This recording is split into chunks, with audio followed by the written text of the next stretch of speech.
له پاکستان څخه را انتقال شوې د مالګې فابریکه هره ورځ سلګونه ټنه مالګه تولیدوي. ګڼو هیوادوالو ته پکې د کار زمینه برابره ده او تولید تر بل هر وخت زیات شوی دی. د کابل ولایت په چهارسیاب ولسوالۍ کې د 5 میلیونه ډالرو په ارزښت د کیفیت په نوم ایوډین لرونکي د مالګې یوه خصوصي فابریکه فعاله شوې ده. دغه فابریکه کې د مالګې د تولید ټوله پروسه ترسره کیږي چې پکې سلګونه کسانو ته د کار زمینه برابره ده. د دغې فابریکې مسؤلین وایي د اسلامي امارت د مسؤلینو په هڅه یې دې ته زړه ښه کړ چې د فابریکه له پاکستان هیواد څخه کابل ته را انتقال کړي. په خبره د اسلامي امارت مسؤلینو ورته د هر ډول همکارۍ ژمنه کړې ده. دا پاکستان کې مونږ هلته کار روان او تولید هم کوله چې د هغې د خوا نه مونږ افغانستان ته نورو هیوادونو ته دا تولید هم کوله او مالګه هم ورکوله. نو په دې وخت کې مونږ ته لږ سهولت برابر شو، سیستم هم برابر کړه چې افغانستان ته دا انتقال کړه او وروره دلته هم سرمایه ګذاري وکړه. 15 میلیون ډالر پکې سرمایه ګذاري وکړه او دا فابریکه هم برابر کړه، جوړ هم کړه. همدارنګه دغه مسؤلین زیاتوي یاده فابریکه مختلف ډوله مالګه تولیدوي چې اوس مهال په یاده فابریکه کې سلګونه کسانو ته د کار زمینه برابره ده. په خبره د دغې فابریکې مالګه به د ګاونډیو هیوادونو په شمول نورو هیوادونو ته هم صادریږي. ځکه چې زموږ دا کار ډېر غټ د تنه افغانستان دپاره موږ نه غواړو چې د افغانستان یو پر افتخار ملک وي او لکه چین ته، ایران ته، پاکستان ته. که پاکستان کې صحیح د مالګه شته ده خو موږ انشاءالله داسې یو مالګه تولیدوو چې دا په نړۍ په ګوټ ګوټ کې د خلکو به خوښ شي. په ورته مهال د کانونو پټرولیم وزارت ویان همایون افغان وایي چې له رسوبي مالګې پرته یوازې په تخار ولایت کې 300 میلیونه ټنه مدني مالګه شتون لري چې د راتلونکو زرو کلونو لپاره بسنه کوي.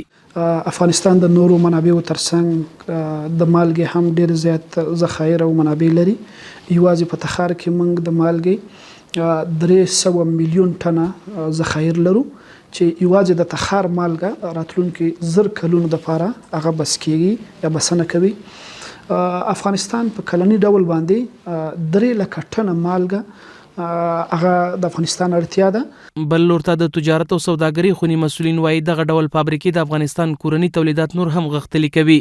په خبره یې تیر کال افغانستان د 2 میلیارد ډالرو په ارزښت صادرات درلودل. سال گذشته ما به ارزش در حدود 2 میلیارد دلار صادرات داشتیم که در تاریخ خود بی سابقه بود. امسال هم کوشش میکنیم که با همون هدف برسیم یا از او بیشتر شود. دلیلش هم این است که ما میخواهیم که اونمو زحماتی که دهقان و باغدار و اونمو کسایی که تولید میکنن زحمت میکشن هیدر نره و در بازار جهانی به فروش برسد. په کابل ښار کې هټیوالو د یادې فابریکې په پالېدو خوښي وښوده او زیاته کله کورني تولیدات د قیمت له مخې ارزانه او کیفیتي د خارجي تولیداتو څخه پورته دی. خدا خو تولید دی وطن ده.